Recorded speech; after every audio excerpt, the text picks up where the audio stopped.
उल्हासनगरमध्ये अजित पवार यांच्या राष्ट्रवादी काँग्रेस पक्षात मराठी अमराठीचा मुद्दा चांगलाच पेटलाय।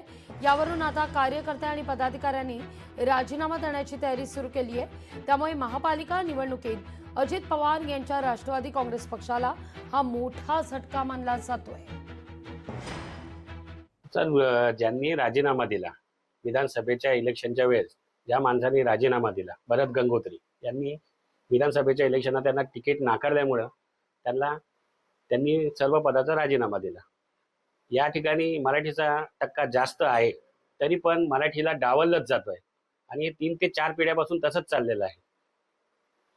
आणि जेव्हा अजितदादा हे दुसऱ्या महायुतीमध्ये गेले तेव्हापासून सामाजिक न्याय विभाग हा त्यांच्या बरोबरच आहे आणि आम्ही सामाजिक न्याय विभागाच्या माध्यमातून हे काम करीत राहू।